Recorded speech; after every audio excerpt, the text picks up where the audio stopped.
First question है, यदि secant theta minus cosecant theta zero के इक्वल है तो हमें इसकी वैल्यू फाइंड आउट करनी है। अब देखिए secant theta minus cosecant theta is equal to zero, तो इसका मतलब सीकेंट थीटा इक्वल होगा कोसिकेंट थीटा के। ये दोनों तब इक्वल होते हैं जब थीटा की वैल्यू कितनी हो, 45 डिग्री। ठीक है, तो ये जो थीटा की वैल्यू है वो हम इस इक्वेशन में रखेंगे। तो 2 sin 2 into 45 minus 3 cos 2 into 45, तो ये कितना हो गया कोस 90। तो कोस 90 जीरो होता है, तो ये तो हो गया जीरो। और साइन 90 कितना होता है, एक एक की दो के साथ गुना करेंगे तो आंसर क्या आएगा, दो। तो ऑप्शन बी जो है वो सही आंसर है। नेक्स्ट क्वेश्चन है, यदि x की वैल्यू 12 है और y की वैल्यू 7 है तो हमें इसकी वैल्यू फाइंड आउट करनी है। अब देखिए ये एक्चुअल में क्या है, फॉर्मूला है, x cube plus y cube किसके इक्वल होता है, x plus y into x square plus y square minus x y. ठीक है ना। अब यहां से करिए क्या, ये वाली जो टर्म है लेफ्ट हैंड साइड में लेके जाएंगे तो 1/x प्लस वाई हो जाएगा, और जो लेफ्ट हैंड साइड वाली टर्म है x cube plus y cube वो राइट हैंड साइड लेके आइए तो x square plus y square minus x y by x cube plus y cube. ठीक है, तो हमें इसकी वैल्यू फाइंड आउट करनी है, तो ये वैल्यू किसके इक्वल आएगी, 1/x प्लस वाई के। तो 1/x प्लस वाई किसके इक्वल आ जाएगा, x की वैल्यू 12 दी गई है और y की वैल्यू 7, तो 1/19 हमारा आंसर आ गया। 1/19 क्या है हमारा आंसर, ऑप्शन बी सही आंसर है। नेक्स्ट क्वेश्चन है, 24,000 रुपए की मूल राशि पर 2 वर्षों में समान दर पर चक्रवृद्धि ब्याज और साधारण ब्याज के बीच का अंतर 60 रुपए है, यानी compound interest minus simple interest का जो डिफरेंस है वो 60 रुपीज दिया हुआ है। ठीक है, और हमारा जो प्रिंसिपल है वो कितना है, 24,000। राइट, तो इक्विवेलेंट रेट क्या रहेगी अगर मैं यहां से निकालूं, तो वो रेट रहेगी माइनस एक्स स्क्वेयर बाय 100%। ठीक है ना, सी आई माइनस एस आई किसके इक्वल होता है, एक्स स्क्वेयर बाय 100%। ठीक है ना, और तो हम यहां से 24,000 का एक्स स्क्वेयर बाय 100% निकालेंगे तो परसेंट की बजाय 100 और लगेगा। किसके इक्वल दिया हुआ है, ये 60 के दिया हुआ है। ठीक है ना, सी आई माइनस एस आई किसके इक्वल है, 60 के। और अगर मैं परसेंटेज में निकालू सी आई माइनस एस आई कितना होता है, एक्स स्क्वेयर बाई 100%। ठीक है ना, एक्स क्या है रेट, एक्स क्या है रेट। ठीक है ना, तो यहां से 3 जीरो से 3 जीरो कटेंगी। ठीक है, 6 पे काट दीजिए, 6 चौका 24 और यहाँ पे 10, तो एक्स स्क्वेयर यहाँ पे आ जाएगा 100/4 यानी 25। तो यहां से एक्स की वैल्यू कितनी आ जाएगी, 5, यानी जो रेट की वैल्यू पूछी गई थी वो कितनी है, 5। ऑप्शन डी जो है वो सही आंसर है। नेक्स्ट क्वेश्चन है, यदि किसी कमरे की लंबाई चौड़ाई और ऊंचाई क्रम से 20 मीटर 25 मीटर और 30 मीटर है तो कमरे की चारों दीवारों का कुल सतह क्षेत्रफल कितना है। तो यहाँ पे एरिया रहेगा twice of height into length plus breadth. ठीक है, ये एरिया रहेगा, तो यहाँ पे वैल्यू पुट कीजिए, 2 इंटू हाइट कितनी है, हाइट है 35। ठीक है, और लेंथ ब्रेथ कितनी है 20 + 25, तो यहाँ पे कितना आ जाएगा, 35 दूनी 70 गुना 45, तो ये गुना करके हमारे पास आएगा 3150। ठीक है ना, 3150 मीटर स्क्वेयर, तो ऑप्शन जो सी है वो सही आंसर। नेक्स्ट क्वेश्चन है, यदि समांतर चतुर्भुज का एक कोण सबसे छोटे कोण के 3 गुने से 28 कम है तो समांतर चतुर्भुज का सबसे बड़ा कोण ज्ञात कीजिए। देखिए समांतर चतुर्भुज में अगर मैं एक साइड के दो एंगल लूं, ठीक है ना, मान लीजिए मैंने ये दो एंगल ले लिए, ठीक है, तो इनमें एक छोटा कोण है एक बड़ा।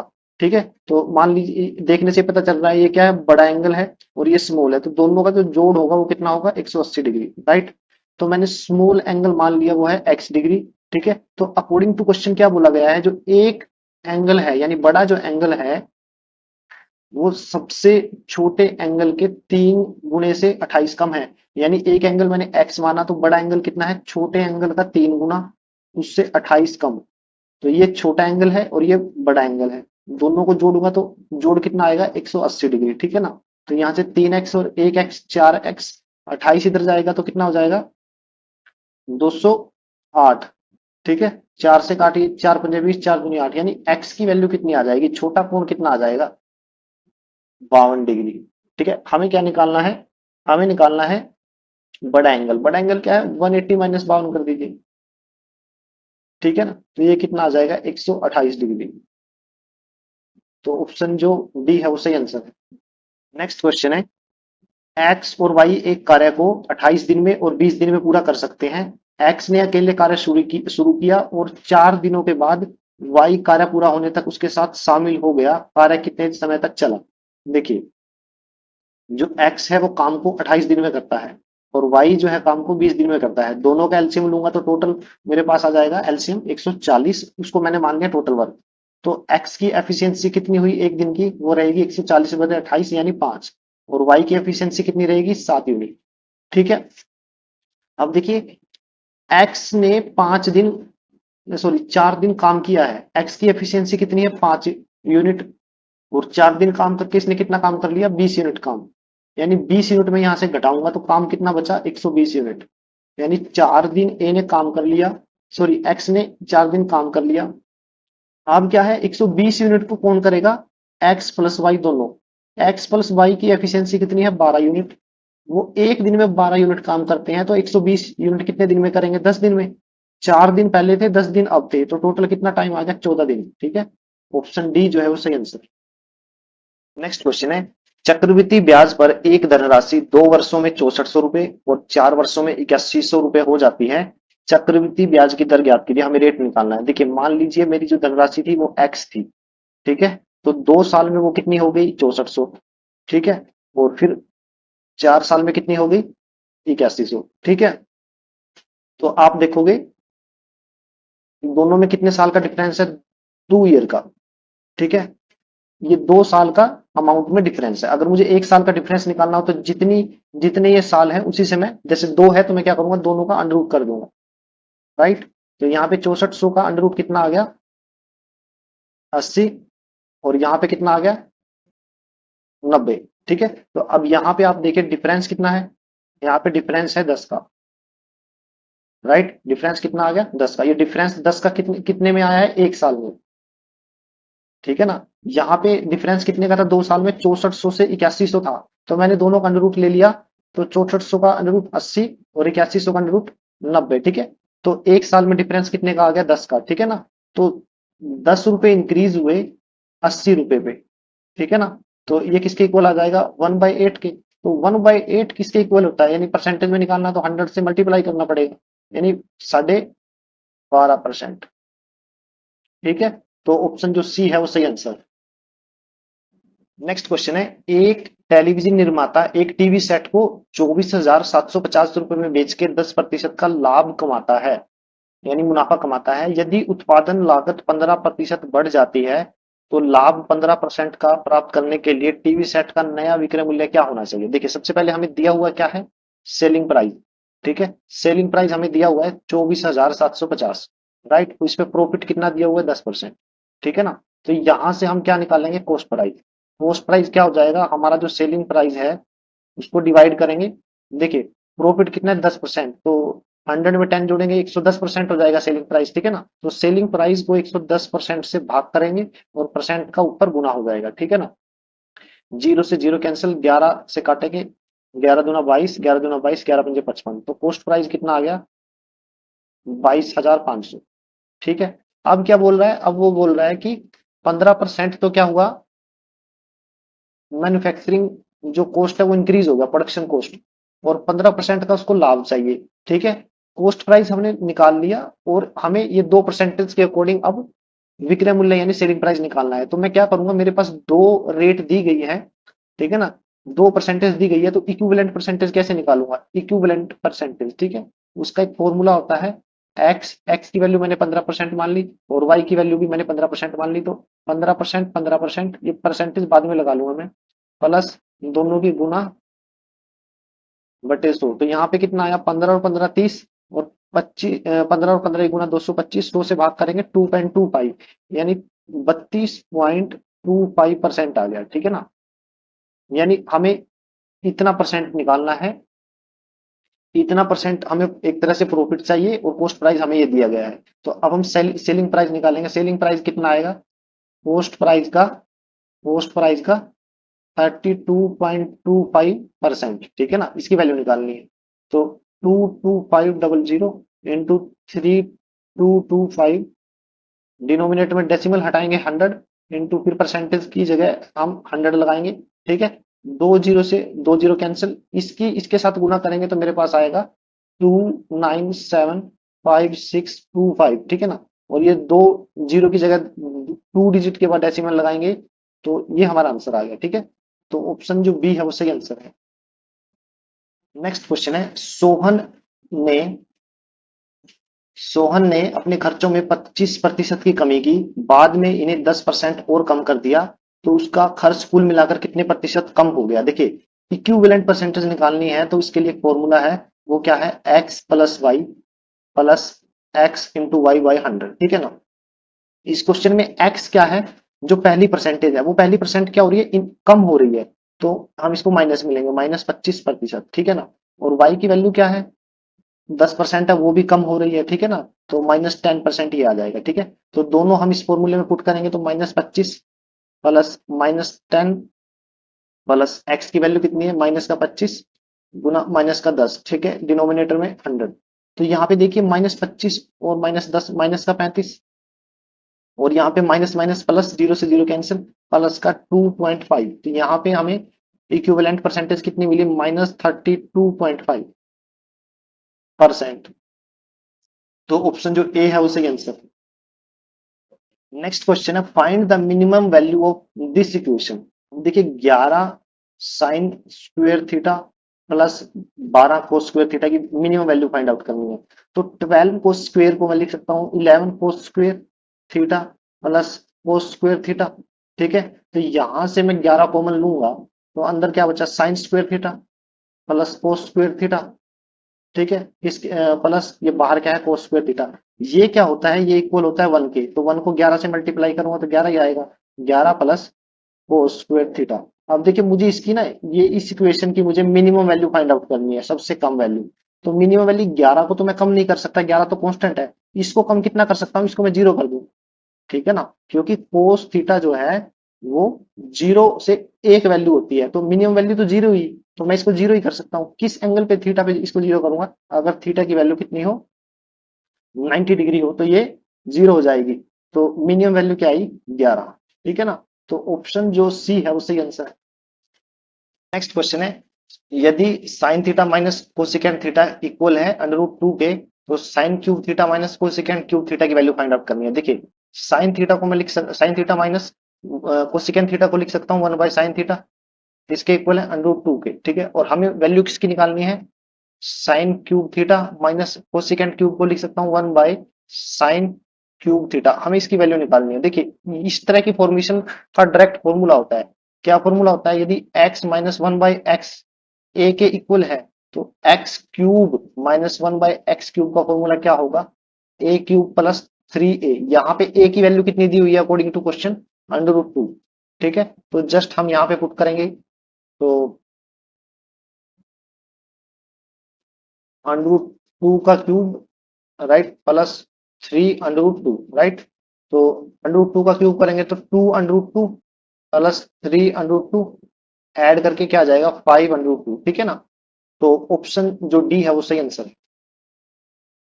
नेक्स्ट क्वेश्चन है, दो बर्तनों की कैपेसिटी यानी क्षमता दी गई है 132 लीटर और 69 लीटर। एक कंटेनर की अधिकतम क्षमता ज्ञात करें जो दो बर्तनों की सामग्री को सटीक रूप से माप सके। देखिए पहला बर्तन है 132 लीटर, दूसरा बर्तन है 69 लीटर, ठीक है, 69 लीटर। अब जो एक बर्तन आएगा जो दोनों की क्वांटिटी को सटीक रूप से माप सके, वो एक्चुअल में क्या होगा? इन दोनों का HCF होगा, ठीक है ना। तो हम इसके फैक्टर बना लेते हैं। 132 के फैक्टर्स क्या रहेंगे? देखिए इनका डिजिट सम कितना है? 6। अगर मैं डिजिट को जोड़ूं तो 6 है, वो 3 से भाग होगा, तो 3 × 3 = 12, 3 × 12, यहाँ पे 3 × 23, ठीक है। तो HCF कितना आ गया? यहाँ पे 3 आ गया। HCF कितना आया हमारा? 3 आ गया, ठीक है ना। यानी 3 लीटर क्या है? HCF। लेकिन आंसर में 3 कहीं नहीं दिया हुआ, हमसे पूछा गया है सीसी में, क्यूबिक सेंटीमीटर, ठीक है ना। तो 1 लीटर 1000 सीसी के बराबर होता है। तो 3 लीटर किसके इक्वल आएगा? 3 लीटर आ जाएगा। 3 लीटर इक्वल होगा 3000 सीसी। तो यानी ऑप्शन जो सी है वो सही आंसर है। नेक्स्ट क्वेश्चन है, दो संख्याओं का योग 72 है। मैंने संख्या मान ली x और y, तो उनका योग कितना है? 72। ठीक है, उनका HCF और LCM दिया हुआ है 2 और 102। ठीक है ना, तो मतलब दोनों संख्याओं की प्रोडक्ट भी कितनी होगी? LCM और HCF की गुना, यानी 2 गुना 102। ठीक है, अब हमसे पूछा है समान दो संख्याओं के व्युत्क्रम का योग निकालिए। देखिए, यानी 1/x प्लस 1/y की वैल्यू हमसे पूछी है, तो ये किसके इक्वल आ जाएगी? X plus y into x y. ठीक है ना, अब यहाँ पे हमें दोनों वैल्यू गिवन है। एक्स प्लस वाई कितनी है? 72। डिनोमिनेटर में क्या है? एक्स वाई यानी 2 इंटू 102। ठीक है ना, तो यहाँ से जो कटता है उसको काट दीजिए। 2 पे काटूंगा 36, ठीक है, 3 पे काटूंगा 12, और यहाँ पे 3 तीन 3 चौक 12, फिर से 2 पे काटूंगा 6, यहाँ पे कितना आ जाएगा? 17। ठीक है ना, तो 6/17 हमारा क्या आ गया आंसर? ऑप्शन बी जो है वो सही आंसर। नेक्स्ट क्वेश्चन है, यदि x रेशियो y इक्वल है 4:3 के, तो x cube minus y cube ratio x cube plus y cube का मान निकालना है। देखिए कुछ नहीं है, वैल्यू पुट कर दीजिए। 4 cube minus 3 cube ratio 4 cube plus 3 cube. तो देखिए 64 माइनस 27 कितना होता है? 37। और यहाँ पे 64 प्लस 27 कितना होता है? 91। तो 37:91 कितना आ गया हमारा? ये आ गया हमारा आंसर। राइट, तो ऑप्शन जो डी है वो सही आंसर है। नेक्स्ट क्वेश्चन है, दो संख्याओं का योग 40 है और गुणनफल 60 है। व्युत्क्रम का योग निकालना है। व्युत्क्रम का योग क्या होता है? X plus y by x into y. ठीक है ना, ये व्युत्क्रम का योग है, हमें इसकी वैल्यू निकालनी है। अब देखिए सम कितना दिया हुआ है? सम दिया हुआ है दो संख्याओं का योग 40 है, यानी न्यूमिनेटर में क्या आ जाएगा? 40, और गुणनफल कितना है? 60, डिनोमिनेटर में 60 आ जाएगा। 0 से 0 कैंसिल, 2 पे काटेंगे 2, 2 पे काटेंगे 3, यानी 2/3 हमारा क्या आ गया आंसर? तो ऑप्शन जो डी है वो सही आंसर है। नेक्स्ट क्वेश्चन है, करण जो है शाम से दुगना तेजी से काम कर सकता है। यानी ये करण है, ये श्याम है। करण की एफिशिएंसी 2 यूनिट है और शाम की 1 यूनिट है। ठीक है ना, क्योंकि करण शाम से तेजी से काम करता है, दुगनी तेजी से। एक साथ काम करते हुए वे एक कार्य को 20 दिन में कर लेते हैं। देखिए जब दोनों काम करेंगे तो कितना यूनिट काम करेंगे? एफिशिएंसी टोटल ऐड हो जाएगी, 3 यूनिट हो जाएगी। और काम कितने दिन में कंप्लीट कर दिया? 20 दिन में। तो टोटल कितने यूनिट काम किया? 20 दिया 60, यानी 60 यूनिट काम किया। ठीक है, 60 यूनिट टोटल काम किया। पूछ रहा है करण अकेले उसी कार्य को कितने दिनों में करेगा। करण की जो एफिशिएंसी है 2 यूनिट है, टोटल काम कितना है? 60। तो 60/2 कितना आ जाएगा? 30, 30 डेज। ठीक है, तो ऑप्शन जो सी है वो सही आंसर है। नेक्स्ट क्वेश्चन है, एक चतुर्भुज के कोणों का अनुपात इतना दिया हुआ है, इनमें से सबसे छोटे कोण कौन सा है? देखिए अगर रेशियो वाइज देखें तो 5 सबसे छोटा कोण है। ठीक है, तो मैं मान लेता हूं एक कोण 5x है, दूसरा 8x है, तीसरा क्या है? 10x, और चौथा क्या है? 13x। ठीक है, सबको मैं जोड़ूंगा तो एंगल का जोड़ कितना आ जाएगा? सम 36x। वैसे चतुर्भुज यानी क्वाड्रिलेटरल के एंगल का सम जो होता है वो 360 होता है। ठीक है ना, 360 डिग्री। तो एक्स की वैल्यू कितनी आ जाएगी यहाँ पे? 10 डिग्री। राइट, तो इन चार एंगल में सबसे छोटा एंगल जो है जो हमें निकालना वो है 5x। एक एक्स की वैल्यू 10 है, तो 5x की वैल्यू 5 × 10 डिग्री किसके इक्वल आ जाएगा? 50 डिग्री। ये हमारा आंसर है, तो पहला ऑप्शन ठीक है। नेक्स्ट क्वेश्चन है, 5 से 14 तक की प्राकृतिक संख्याओं के घनों का योग कितना होगा? देखिए अगर मैं नेचुरल नंबर का घनों का योग निकालूं तो 1 का क्यूब प्लस 2 का क्यूब प्लस लास्ट तक n का क्यूब। इसका फॉर्मूला क्या होता है? n × n+1, डिनोमिनेटर में 2, उसका होल स्क्वायर। ठीक है ना, ये होता है। अब देखिए हमें संख्याएं 5 से 14 दी गई है, तो मैं मान लेता हूं मेरे पास संख्याएं कितनी है? 1 से 14 है। 1 का क्यूब, 2 का क्यूब चलता रहेगा, तो यहाँ पे 14 का क्यूब। तो इसका क्या आएगा? एन कितना है? 14। ठीक है ना, तो 14 और 14+1 यानी 15, डिनोमिनेटर में 2, इसका होल स्क्वायर। तो यहाँ से कितना आया? 2 से काटेंगे 7, 15, 15 को 7 से गुना करूंगा 105। 105 का स्क्वायर कितना होता है? तो इसका क्या है? 5 जो डिजिट है उसका स्क्वायर 25, 105 में 5 जोड़ेंगे 110, यानी 11,025 क्या आ गया? उसका 105 का स्क्वायर आ गया। अब क्या है, इसमें से मैं पहले जो 1 से 4 स्टेप है, मान लीजिए इसको मैं ऐसे लिखता हूं, 1 का क्यूब, 2 का क्यूब, 3 का क्यूब, 4 का क्यूब, 14 तक। तो पहले 4 तो मुझे नहीं चाहिए, पहले मुझे 4 इसलिए नहीं चाहिए क्योंकि मुझसे पूछा गया है 5 से 14, तो पहले 4 का सम कितना होता है ये मैं देख लेता हूं। इसमें भी सेम फॉर्मूला लगेगा। इसमें n की वैल्यू कितनी है, कितने स्टेप हो गए 4 तक, तो 4 गुना 4 प्लस 1 5, डिनोमिनेटर में 2, फिर होल पावर कितनी होगी 2, यहां से काटेंगे, 4 दूनी ना 2 दूनी 4, तो 2 पे गया तो 10 की पावर 2 यानी 100। तो यानी ये जो ये पहले 4 स्टेप है इसकी वैल्यू कितनी है 100 आ गई। ये राइट हैंड साइड में यहाँ पे हम घटाएंगे तो हमारे पास लेफ्ट हैंड साइड में जो टर्म बची वो कौन सी बची, 5 का क्यूब प्लस 6 का क्यूब चलता रहेगा कब तक, 14 के क्यूब तक। ठीक है, तो इसकी वैल्यू कितनी आ जाएगी, 11,025 में से 100 घटाएंगे तो 10,925। ठीक है, तो ये हमारा आंसर आ गया। तो ऑप्शन जो बी है वो सही आंसर है। नेक्स्ट क्वेश्चन है 26, 44, 56 और 104 में से प्रत्येक संख्या में से क्या घटाना चाहिए ताकि शेषफल अनुपात में हो। देखिए 26 में से मैंने मान लीजिए x घटा दिया और 44 में से मैंने x घटाया। ठीक है, ये इनका जो रेशियो आएगा वो रेशियो आएगा 56 माइनस एक्स, डिनोमिनेटर में 104 माइनस एक्स। ठीक है, तो अब मैं क्या करता हूं, यहाँ पे जो चीज घटानी है उसको मैं ऑप्शन से सिलेक्ट कर लेता हूं।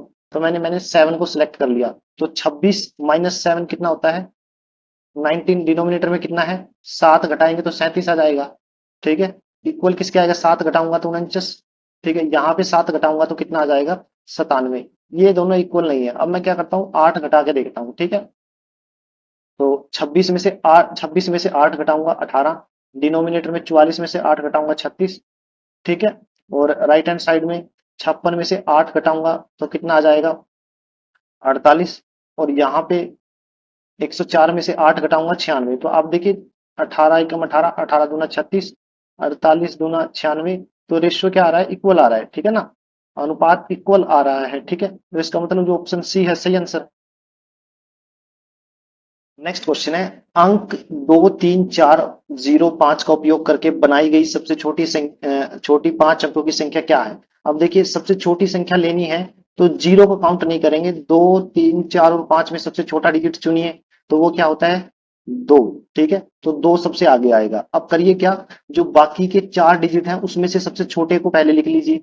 तो सबसे छोटा कितना है 0, फिर क्या है 3, फिर क्या है 4 और फिर है 5। ठीक है, तो ये हमारी सबसे छोटी संख्या आ गई 20,345।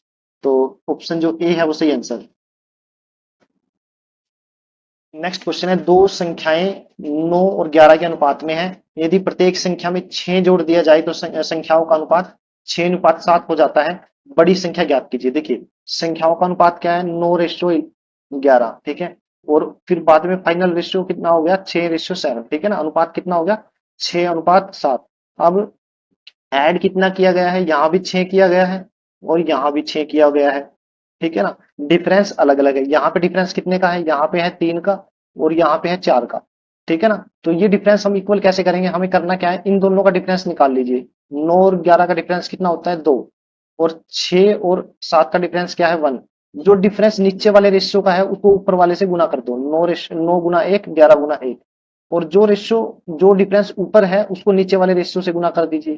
तो कितना आ गया 6 गुना 2, और यहाँ पे कितना आ जाएगा 7 गुना 2। ठीक है, अब फाइनल रेशियो कितना हुआ 9 और 11। ठीक है, और नीचे क्या है 12 और 14। ठीक है ना, अब ये फाइनल रेशियो बने। अब डिफरेंस देखिए आप इनका, अब डिफरेंस हो गया 3 का 3 यूनिट, और यहाँ भी 3 यूनिट, अब बराबर है। अब 3 यूनिट एक्चुअल में कितना दिया हुआ है, देखिए 3 यूनिट की वैल्यू एक्चुअल में कितना दिया हुआ है 6, 6 के, तो 1 यूनिट की वैल्यू कितनी आ जाएगी 2। हमें निकालना क्या है, हमें निकालना है बड़ी संख्या ज्ञात कीजिए। देखिए बड़ी संख्या कौन सी है, बड़ी संख्या है 11 यूनिट।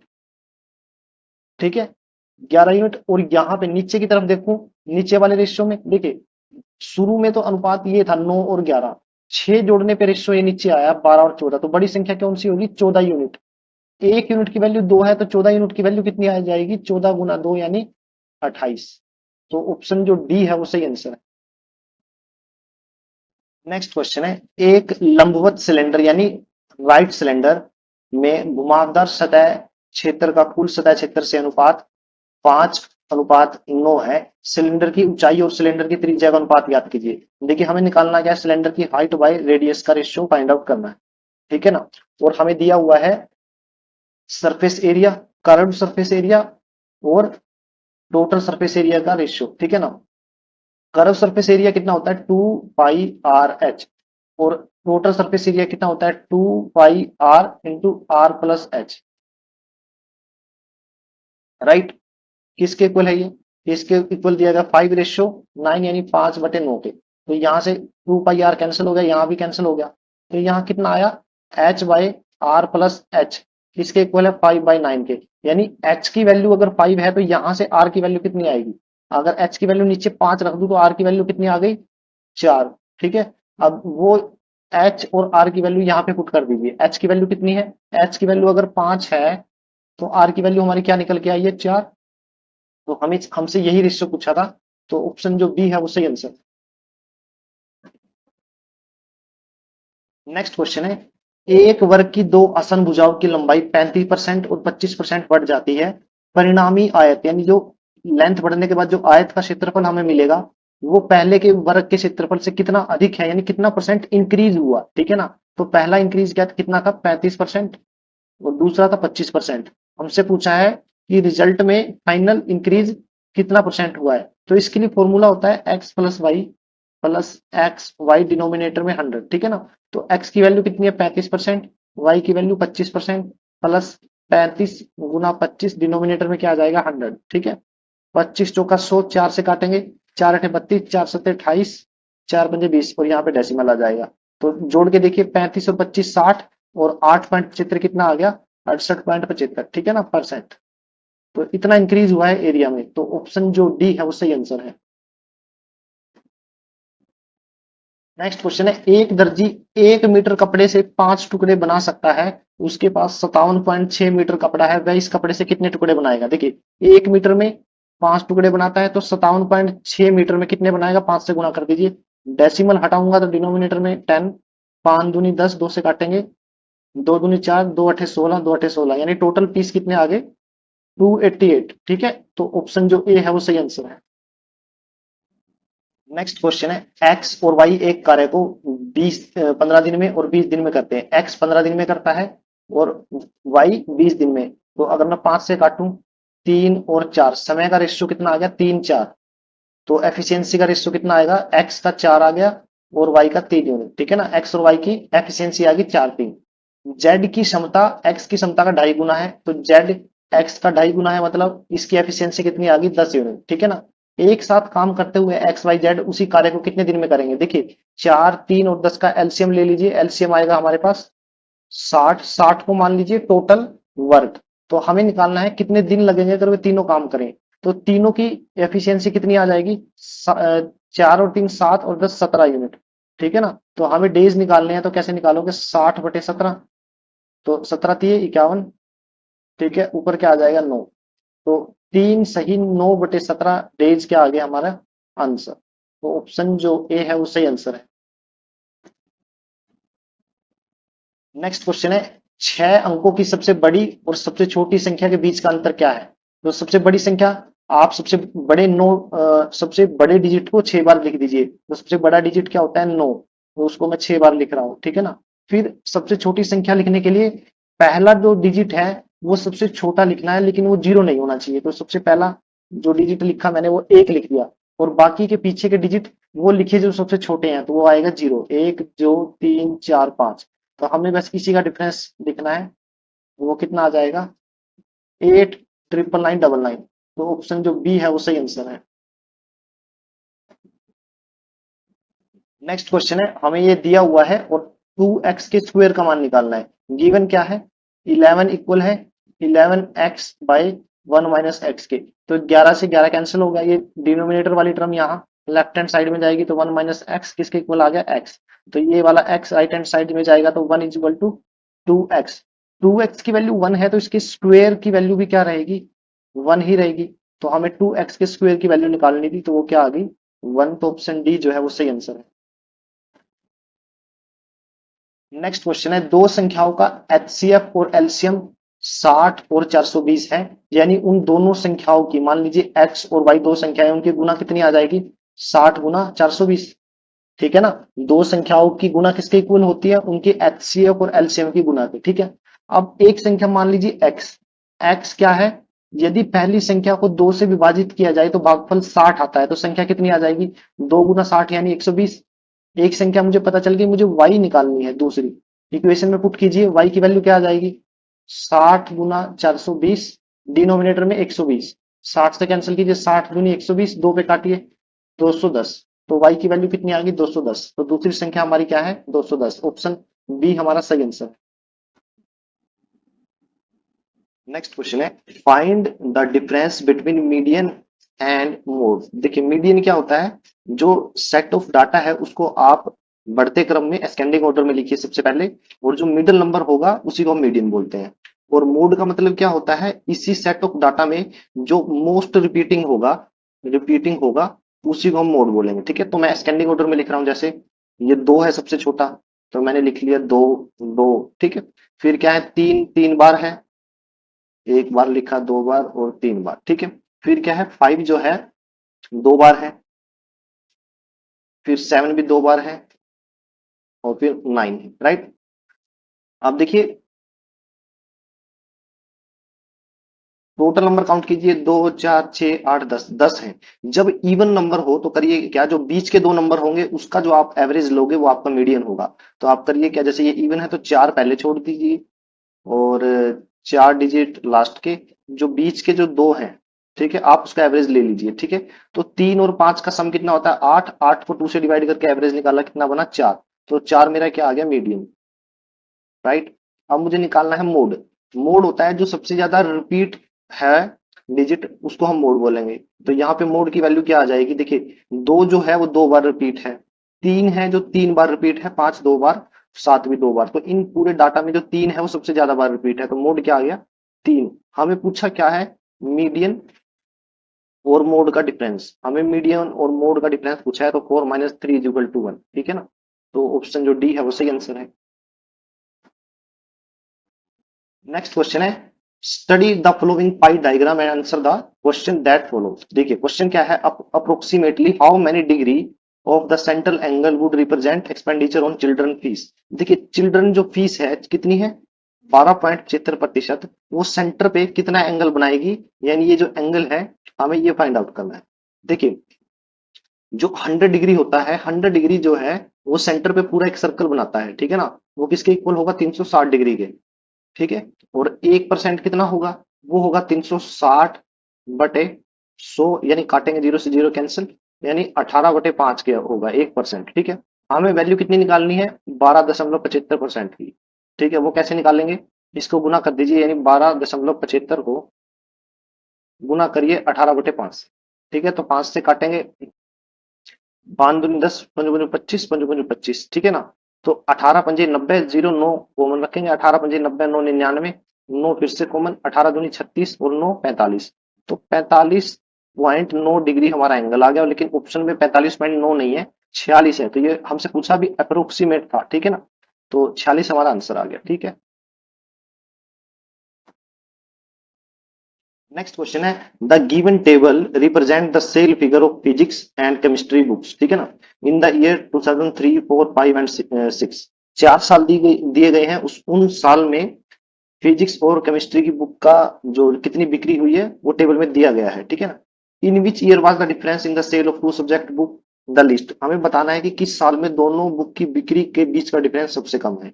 2003 में बात करूं, फिजिक्स 300 बुक बिकी और केमिस्ट्री 450, डिफरेंस कितना हुआ, 150। 2004 में डिफरेंस कितना हुआ, 75 और 50, 125। ठीक है, यहाँ पे डिफरेंस कितना हुआ, 25 और 90, 115। यहाँ पे दोनों बुक का डिफरेंस कितना है, 185। ठीक है, तो हमें सबसे कम डिफरेंस बताना था। ठीक है, तो आप देख सकते हैं 2005 में जो बुक का डिफरेंस है, बुक की बिक्री का डिफरेंस सबसे कम है, तो ऑप्शन जो सी है वो सही आंसर है। नेक्स्ट क्वेश्चन है, study the given bar graph that show the registration of cars and total vehicle for the first 4 month of the year 2015 in Delhi and answer the question that follow. देखिए ये graph किसकी बिक्री को दिखा रहा है, blue colour का दिखा रहा है कार की बिक्री को, और रेड कलर का दिखा रहा है टोटल व्हीकल। ठीक है, टोटल व्हीकल में कार के अलावा और व्हीकल भी है। ठीक है, और जो ये नंबर आप देख रहे हो ये कितने हैं, 1000 में है। ठीक है, पूछा क्या है, how many more vehicle other than car, यानी कार को छोड़ के जो अदर व्हीकल हैं were registered in April 2050 compare to January 2015। ठीक है, देखिए जो अप्रैल अप्रैल 2015 में अदर व्हीकल रजिस्टर हुए हैं वो कितने ज्यादा हैं जनवरी 2015 में जो अदर व्हीकल रजिस्टर हुए हैं। तो मैं जनवरी के देखता हूं, जनवरी में टोटल जो रजिस्टर हुए हैं वो हुए हैं 27,000, जिसमें से 21,000 तो कार हैं, तो अदर कितने हुए, 27 में से 21,000 घटाएंगे तो बचा कितना, 6,000। ठीक है, अब मैं अप्रैल के काउंट करता हूं, टोटल व्हीकल है 35,000, कार रजिस्टर हुई है 20,000, डिफरेंस कितना आ जाएगा, 15,000। यानी 2015 के जनवरी महीने में अदर व्हीकल 6,000 थे और अप्रैल के महीने में अदर व्हीकल 15,000 थे। हमें इन दोनों का डिफरेंस पूछा है, तो 15,000 में से 6,000 घटाएंगे, डिफरेंस कितना आ गया, 9,000। तो ऑप्शन जो डी है वो सही आंसर है। नेक्स्ट क्वेश्चन है, the given pie diagram shows how a student spend his pocket money amount to rupees 3500 during the course of a month. कि एक लड़की है, एक स्टूडेंट है जिसके पास 3500 रुपए है, तो वो उन पैसों को खर्च करती है 15% सेविंग पे, 50% फूड पे, एंटरटेनमेंट पे 20% और जो बचे हुए हैं अदर पे 15%। पूछा क्या है, how much more money did he spend on food as compare with what he spent on entertainment. कि फूड पे कितना प्रतिशत ज्यादा खर्च किया गया है एंटरटेनमेंट के, तो कितना डिफरेंस है, 30% का। तो फूड पे 30% ज्यादा खर्च किया गया है, तो हमें 30% की वैल्यू निकालनी है। देखिए टोटल जो अमाउंट थी पैसों की वो अपने आप में 100% है, तो 100% की वैल्यू कितनी होगी, 3500 रुपए। और 1% की वैल्यू कितनी आ जाएगी, 100 से डिवाइड करेंगे 35 रुपए। हमें निकालना है 30% की वैल्यू, तो 1% की 35 है तो 30% की 30 गुना 35, 35 दिया 105 और पीछे जीरो आ गया, यानी 1050 जो है हमारा आंसर आ गया। तो सी ऑप्शन सही आंसर है।